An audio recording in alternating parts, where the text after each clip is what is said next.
মহান বিজয় দিবসে সূর্য সন্তানদের স্মরণ করছে জাতি। ২৪-এর উদ্যমে ৭১-এর আকাঙ্ক্ষা বাস্তবায়নের অঙ্গীকার।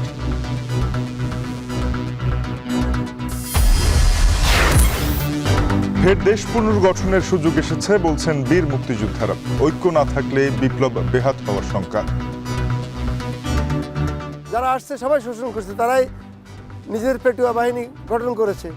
হ্যাঁ, আগামীতে এই ধরনের কিছু হলে কেউ ছাড় দেবে না। এই সুযোগটা হাতছাড়া হলে বাংলাদেশ আগামী ৫০ বছরের মধ্যে উঠে দাঁড়াতে পারবে না।